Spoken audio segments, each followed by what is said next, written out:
एक बार एक साधु से एक सम्राट बहुत प्रभावित हुए। जापान की घटना है। जब भी सम्राट अपने घोड़े को लेकर अपने राज्य का चक्कर लगाने के लिए निकलता तो उस साधु को रोज देखता। वो साधु एक वृक्ष के नीचे बैठा रहता, अपनी मस्ती में मस्त, कभी बांसुरी बजाता, कभी नाचता, कभी कोई गीत गुनगुनाता और कभी चुपचाप बैठा रहता, आकाश के तारे को देखता रहता। सम्राट जब भी उसके पास से अपने घोड़े पर सवार होकर निकलता तो वहाँ पर वो एक बार जरूर रुक जाता। उस साधु को देखे बिना उससे ना रहा जाता। छुपकर वो उस साधु की मस्ती को देखता और फिर वहाँ से चला जाता। धीरे धीरे इतना रस आने लगा उसे उस साधु में कि समय कब बीत जाता था उसे पता ही नहीं चलता था। वो सम्राट चुपचाप एक झाड़ी के पीछे छुपकर उस साधु की मस्ती देखा करता था। उस साधु की मस्ती ऐसी थी कि सम्राट जब उसे देखता तो वो भी मस्त होकर अपने घर लौट आता। ये रोज का काम हो गया था। एक दिन वो सम्राट इतना भाव विभोर हो गया कि उस साधु के चरणों में गिर पड़ा और कहा कि महाराज, यहाँ मैं अब आपको और नहीं रहने दूंगा। वर्षा करीब आ रही है, इस वृक्ष के नीचे आप बारिश में कैसे रहोगे?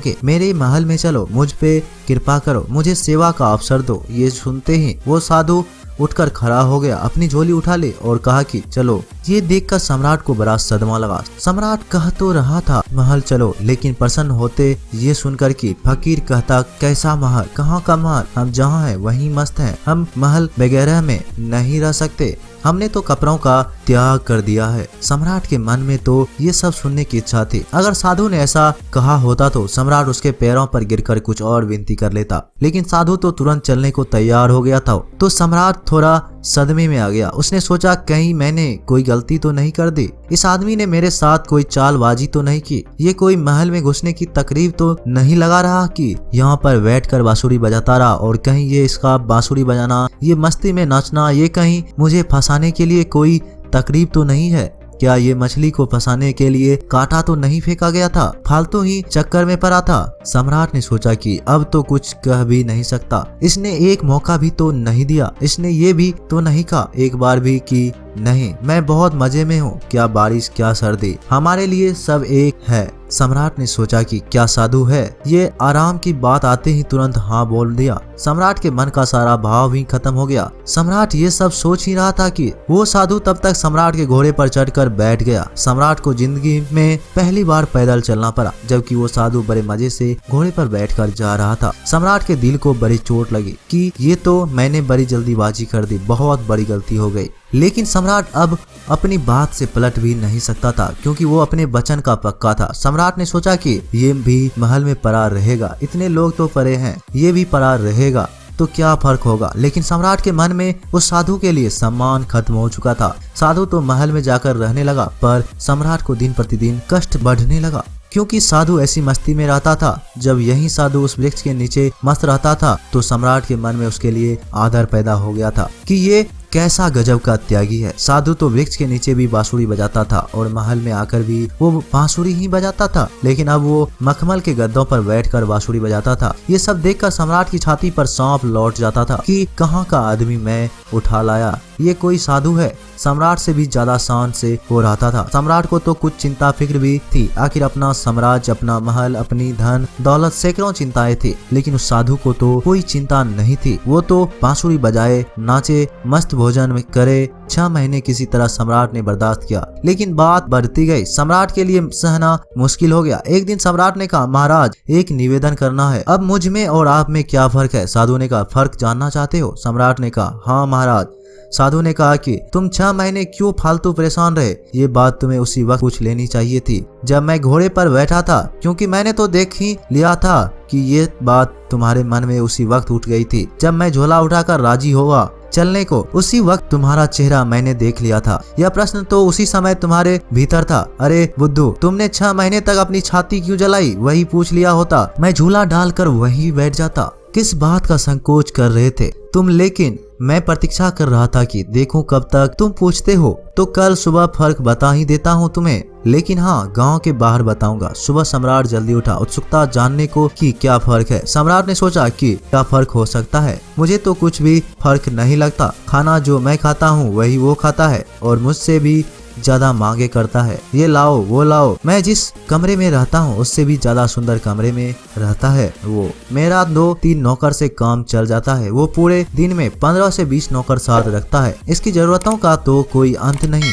मांगे ही चला जाता है। कपड़े इतने शानदार पहनता है कि मुझे कोई देखे तो समझे कि मैं इसका मंत्री हूँ। ये खुद ही इस महल का सम्राट मालूम पड़ता है। कम से कम महल के बाकी लोग मुझसे डरते तो हैं। इसकी आंखों में तो डर नाम की कोई चीज भी नहीं है। बस पूरे दिन बिना किसी चिंता के मस्त बांसुरी बजाता रहता है। आज मैं भी देखूं कि क्या फर्क बतलाता है। सम्राट सुबह सुबह साधु के कमरे में पहुंच गया। वहां जाकर देखा तो साधु ने वही पुराने कपड़े पहने हुए थे जो उस वृक्ष के नीचे बैठकर पहनता था। उसी झोले को अपने एक हाथ में उठा रखा था और दूसरे हाथ में बांसुरी लिया तैयार खड़ा हुआ था। सम्राट ने कहा, चलिए महाराज। दोनों महल के बाहर निकल गए। चलते चलते एक गांव की नदी पार हो गई। कुछ देर बाद गांव के बाहर आ गए। सम्राट ने पूछा, अभी और कितना चलना है? साधु ने कहा कि बस कुछ देर और। चलते चलते सुबह से दोपहर हो गई। सम्राट ने कहा, बस और आगे नहीं, जो भी कहना है यही कह दो। साधु ने कहा, मैं तो आगे चलता हूँ, तुम चलते हो कि नहीं? सम्राट ने कहा कि मैं कैसे चल सकता हूँ? मेरा महल, मेरी बीवी, मेरे बच्चे, मेरे धन दौलत सब कुछ मुझसे जुड़ा हुआ है। मैं तुम्हारी तरह फकीर थोड़ी ना हूँ जिसे किसी बात की कोई चिंता ही नहीं है। साधु ने कहा, बस यही फर्क है तुम में और मुझ में। मैं कहीं भी जा सकता हूँ, तुम नहीं जा सकते हो। मैं हर परिस्थिति में खुश रह सकता हूँ, लेकिन तुम नहीं। जब मैं उस वृक्ष के नीचे रहता था तब भी मस्ती से रहता था और अपनी जिंदगी के एक एक पल को जीता था। जब मैं तुम्हारे महल में चला गया वहाँ भी मैंने अपने अनमोल जीवन के एक एक क्षण को पूरी मस्ती और खुशी के साथ जिया। अब जब मैं कहीं और चला जाऊं तब भी ऐसे ही जीऊंगा। हम जहाँ जिस वक्त रहते हैं पूरी तरीके से वहीं रहते हैं। हम ना तो अपने बीते हुए कल के बारे में सोचकर पश्चाताप करते हैं और ना ही भविष्य की चिंता करके अपने वर्तमान को खराब करते हैं। हम तो बस आज में जीते हैं, क्योंकि हम समझ चुके हैं कि जीवन तो आज में है, अभी इसी पल को जीने में है।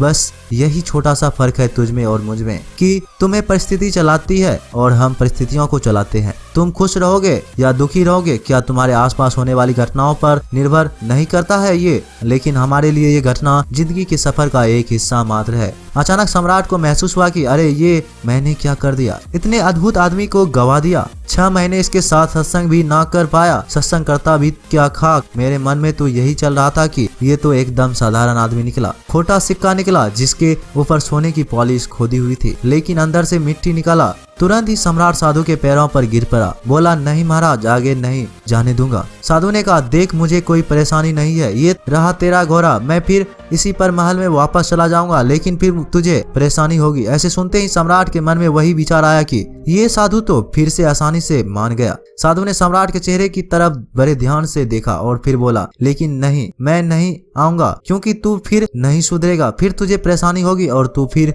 से चिंता में पड़ जाएगा। हमारा क्या, हम तो सन्यासी है, हमारे लिए तो महल और जंगल सब एक जैसे हैं। हमें कोई समस्या नहीं है, क्योंकि जिसे समस्या है वह सन्यासी नहीं है। मेरी बांसुरी जैसे महल में बजती थी वैसे ही जंगल में भी बजेगी और बजती ही रहेगी। ये कहकर वो साधु वहां से चल देता है और सम्राट वहीं खड़ा खड़ा उस साधु को जाता हुआ देखता रहता है। दोस्तों, अगर हम अपने जीवन को भी देखें तो हमें हमारी परिस्थितियां चला रही है। असलियत में एक इंसान अपनी परिस्थितियों का गुलाम होता है। अगर परिस्थितियां अच्छी चल रही है तो वो बहुत खुश रहेगा, लेकिन जैसे ही समय पलटता है आदमी दुखी होता चला जाता है। लेकिन क्या कभी आपने विचार किया है कि जीवन सिर्फ परिस्थितियों पे ही निर्भर करता है? क्या आदमी अपनी परिस्थितियों से ऊपर उठकर एक नए जीवन को देख सकता है, अपने स्वरूप को पहचान सकता है? जरा इस बारे में जरूर सोचना और आखिर में आप पाओगे कि तुम भी अपनी परिस्थितियों से बाहर निकलकर एक नए स्वरूप को, एक नए जीवन को देखना तो चाहते हो, लेकिन तुम्हारी परिस्थितियां तुम्हें बार बार पीछे खींच लेती है। तुम परिस्थितियों के गुलाम हो चुके